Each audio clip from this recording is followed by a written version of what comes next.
¿Qué tanto nos podemos dejar ser y mostrarnos en nuestras luces, en nuestras sombras, o vivimos con miedo? Solo aquel que puede ser en el mundo sabe la profunda libertad que se experimenta.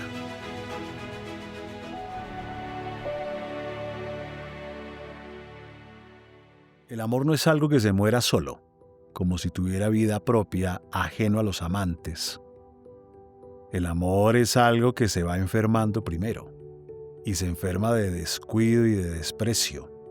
El desprecio está matizado por un ya no poder recordar aquellos momentos buenos, ya no poder visualizar hacia atrás y encontrar qué fue aquello que hizo que nos enamoráramos o que tomáramos la decisión de compartir la vida. Aparece la tristeza de saber que algo que era valioso para ti no podrá continuar o se está agotando. Estás presenciando el frío de la lejanía. Lo más difícil después de una ruptura es todo, básicamente. Es todo porque no se trata solamente de la partida de alguien importante para ti, sino de la reestructuración de toda una historia construida.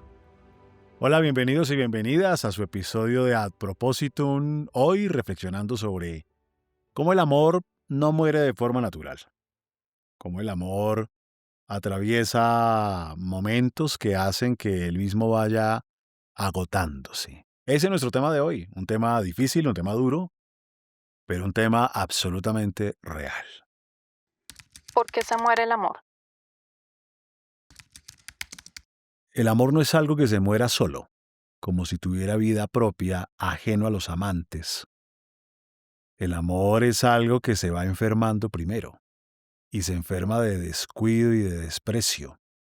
Lo que pasa es que puede permanecer agonizando mientras el miedo aguante. Una vez el miedo pasa, entonces el amor abandona su cuerpo y ahí decimos se fue el amor. No es fácil. No es fácil porque en medio del amor hay promesas que se rompen, hay pactos que se incumplen y tú tienes la expectativa que el amor será eterno, porque en medio del fuego y del candor y de las cosas que suceden cuando el tiempo se detiene y sientes esa conexión mágica con el otro, crees que eso va a ser eterno. Y quizás porque en medio de eso el otro te lo promete, o te lo jura, o te hace sentir un ser absolutamente especial, diferente, único, exclusivo, y eso llena la vida de sentido. Luego la posibilidad que eso se agote o se acabe es casi inconcebible. El asunto es que es precisamente esa certeza o esa añoranza de que el amor perviva para siempre la que hace que aparezca el descuido y que empecemos a enfermarnos lentamente, a veces de manera tan sigilosa que cuando te das cuenta ya estamos a kilómetros de distancia y ya el retorno es casi imposible, Diana. ¿Qué mata el amor? El asesino más poderoso del amor es el desprecio. Y el desprecio tiene muchas caras, tiene muchas formas, unas más indecentes que otras. El desprecio está matizado por un ya no poder recordar aquellos momentos buenos, ya no poder visualizar hacia atrás y encontrar qué fue aquello que hizo que nos enamoráramos o que tomáramos la decisión de compartir la vida. El desprecio va acompañado del fastidio, de la molestia, de la sensación que el otro me quita tiempo, me quita espacio, me impide hacer o llevar la vida que yo quiero. Es como si empezaras a ver solamente lo negativo, lo oscuro, los aspectos complicados, el cansancio. Y en medio de eso, pues surgen miradas de cómo al otro le faltan 20 o 30 centavos para el dólar. A veces miradas que son comparadas con la de otras personas que tal vez tengas cerca, tal vez a veces demasiado cerca. Empiezas a comparar cómo le falta esto o aquello, cómo no tiene espíritu de lucha, o cómo quizás le falta ánimos, motivación, ambición, mientras que hay un otro que quizás va a otro ritmo o de otra forma. Aparecen miradas que niegan la existencia del otro porque nos llenamos de indiferencia. Como que prestarle atención ya no está en nuestra agenda. Como que sentimos que nos puede quitar tiempo valioso que podríamos dedicar a otras cosas o a algo que suena muy doloroso, a otras personas con las que quisieras estar compartiendo.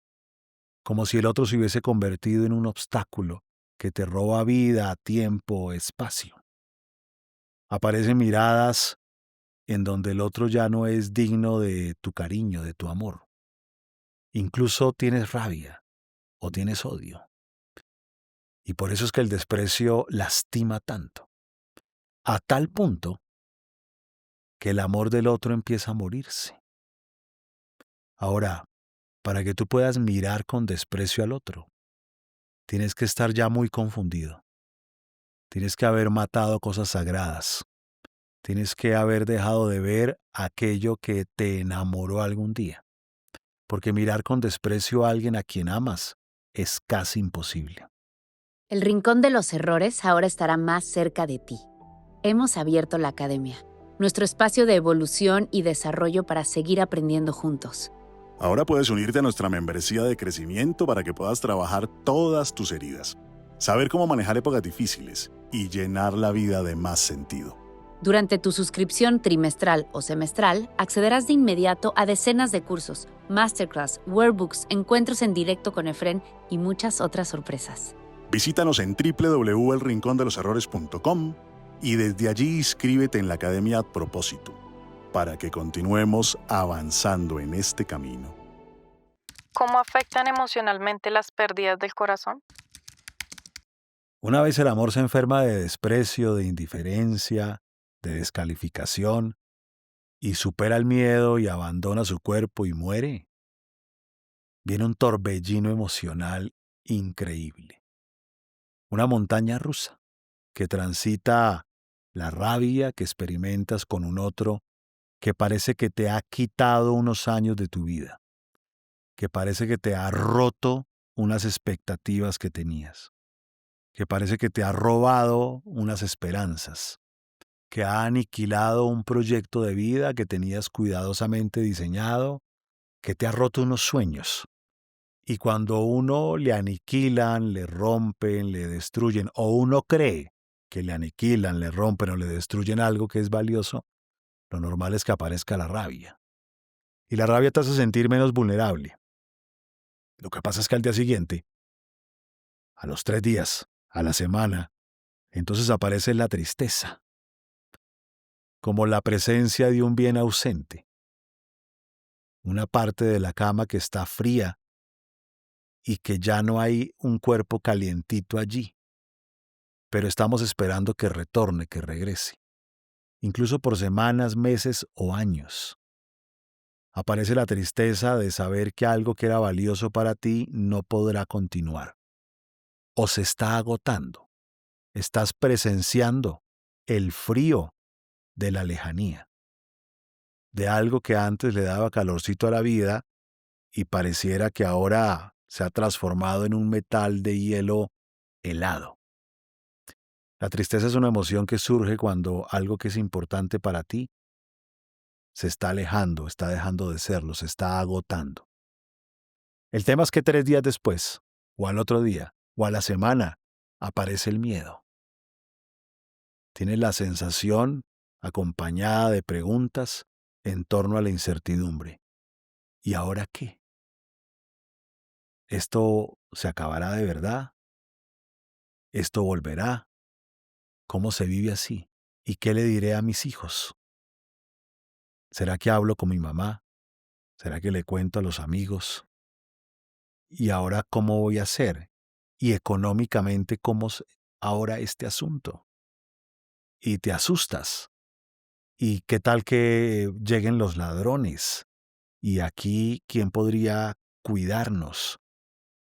¿Y podré sostenerme económicamente? ¿Y podré responder por mis hijos? ¿Esto ¿cómo va a ser?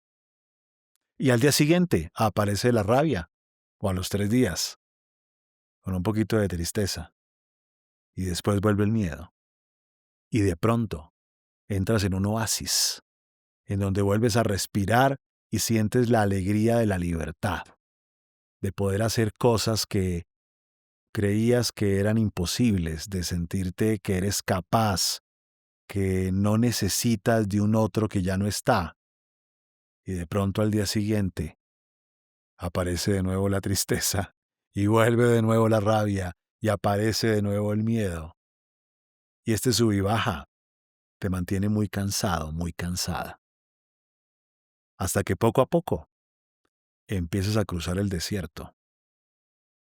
Y aunque aún te duela, ya puedes respirar, puedes levantarte, extender tus alas y salir a volar. ¿Qué es lo más difícil después de una ruptura? Lo más difícil después de una ruptura es todo, básicamente. Es todo porque no se trata solamente de la partida de alguien importante para ti, sino de la reestructuración de toda una historia construida. Una historia que se supone que tenía un futuro ya diseñado y que ahora ese futuro se desvanece ante nuestros ojos. Lo más difícil es que no sabes cómo continuar, no sabes qué sigue, o se te ha olvidado cómo es el estar sin ese otro. Lo más difícil es la presión de la sociedad también, la mirada de los otros, incluso la sensación que tienes de culpa, porque puedes llegar a interpretar o pensar que esto es porque tú no fuiste suficiente o porque descuidaste, y quizás sea parte de esto cierto. No necesariamente. Puede ser. Pero a veces sentimos culpas que no son reales, que no existen, que no tienen nada que ver con lo que ha pasado. También aparece la debilidad, porque la tristeza te hace experimentar más frío, más debilidad, más lentitud, menos luminosidad. Como si hubiésemos cambiado la tonalidad del paisaje a una escala de grises. Y entonces no sientes la fuerza para poder sobrevivir o para poder hacer las cosas o para poder salir adelante. Y a veces no tienes con quién hablarlo, porque te lo dijeron, porque te lo advirtieron y porque ahora vas a ir a decir que los demás tenían razón. Y los demás puede ser tu propia madre o tus mejores amigas que te lo advirtieron una y otra vez. Y vas a tener no solamente que enfrentar que se acabó un vínculo, sino que quizás te equivocaste o que tal vez no escuchaste. Y si ya has tenido otra separación, si ya has tenido otra relación que se fracturó, ahora experimentas el otra vez. Ya es mucha coincidencia, el factor común soy yo. Y te aferras a luchar hasta el último segundo, hasta la última gota de sangre, porque si eso falla de nuevo, quiere decir que quizás haya algo mal en ti y no le quieres de pronto dar la razón a otros que te están mirando para criticarte o para decirte muchas cosas. Lo más difícil de una separación es todo. ¿Crees que vas a comenzar de nuevo? ¿Crees que va a ser imposible volver a amar? ¿Crees que ya estás muy viejo o muy vieja porque ya tienes 30 años y entonces jamás nunca nadie te volverá a querer de la misma manera? ¿O jamás nunca podrás experimentar de nuevo el amor de? Y sobre todo hay algo silencioso y muy doloroso. El ego se te hace añicos. De hecho, lo que más duele no es el corazón, sino el ego. Porque duele la sensación de valía, si vales o no vales. ¿Qué tiene esa otra persona por la que me ha dejado? ¿Cómo es que se la llevarán? ¿Cómo es que no me eligió a mí? Y eso, que tenemos un hijo en conjunto. Y eso que soy una buena persona. Y el ego duele cantidades. ¿Cómo es posible que? Y nuestra cabeza se resiste y lucha y lucha y lucha. conservando la esperanza, una lucecita abierta, una ventanita abierta, pensando que quizás reaccionará. Incluso nos decimos cuánta mentira se nos pueda ocurrir, que le hicieron brujería, que lo engañaron, que entró en la crisis de los 30, de los 40, de los 50, de los 60, que desde que empezó cierta andropausia se enloqueció, que bla, bla, bla, bla, bla. Puras palabras para no aceptar lo que ha pasado y conservar alguito de cierta esperanza. Es tremendo. A veces cruzar ese desierto es cuestión de unos meses, pero a algunos se les van años enteros. ¿Cómo podemos disminuir este malestar de la ruptura? Disminuir el malestar de la ruptura implica cosas complicadas pero necesarias. A veces el buen contacto cero te va a sumar cantidades, porque necesitas alguna distancia que te ayude a procesar lo que estás viviendo. No es fácil si tienes hijos pequeños, pero habrá que ver de qué manera durante un tiempo prudente se logra mantener la distancia. A veces cuando la gente se separa de mentiras. Entonces ella o él varias veces a la semana están metidos en la casa, van a cenar allá todas las noches intentando que nada cambie. Uno vive en una casa y va de visita todos los días, tiene llaves del lugar, hace presencia solo en la parte bonita y buena y después desaparece. Y esto nos lentifica el proceso de aceptación. Cuando te separas, no te separas a pedacitos. Ya vendrá el tiempo de tejer una buena relación con la expareja. Ya vendrá el tiempo de seguir como una familia, porque las familias continúan, se transforman, porque no es lo mismo, se transforman. Pero llegará su momento. Para que llegue ese instante, necesitas procesar lo que se ha roto. Y para ello, la distancia prudente es uno de los elementos más importantes. Otro elemento importante es que tienes que cuidarte física y emocionalmente, porque en medio de la tristeza y el torbellino de emociones, te puedes enfermar y te haces mucho más vulnerable.